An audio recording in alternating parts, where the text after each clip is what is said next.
Let me start off by saying that this is not medical advice, and you can do whatever you want to do. But if you give me a minute, I'm going to encourage you to take a break from what's going on in the trial, or at least tune out of what's going on.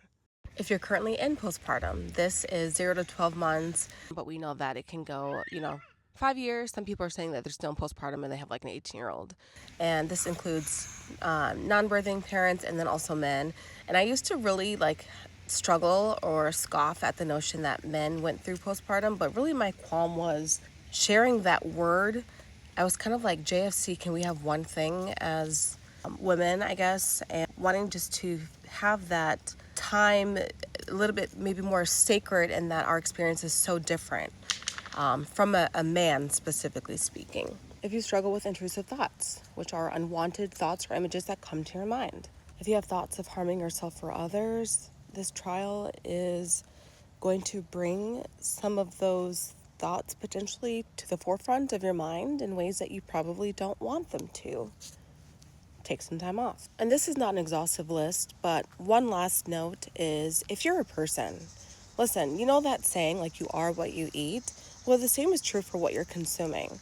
So if you're eating different foods, you will notice how they have an effect on you, specifically sugar and carbohydrates. They make us feel lethargic and heavy and slow and fatigued and all of those things.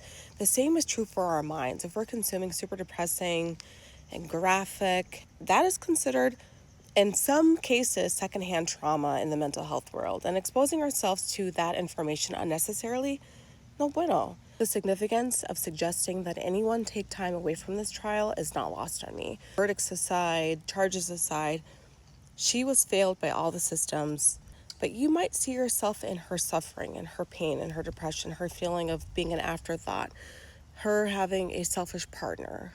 So I understand that asking or suggesting people take time away from this trial might feel like a tall ask, and really it just means that you're taking care of yourself and you're taking care of your mental health. It doesn't mean that you care any less, and also watching it doesn't mean that you care any more. Ask yourself, do you feel better at the end of the day when you're watching what's going on, when you're reading the headlines, when you're seeing the discourse taking place online? I don't think any of us feel any better. If anything, we feel more hopeless, and we just are even more skeptical. And maybe we should be, because these systems in place, we do trust them too blindly at times. If you know a postpartum mama or parent, be mindful of talking about this case with them or around them. So many of these postpartum parents are suffering in silence, and in this case, we see that sometimes they suffer out loud and still nothing happens.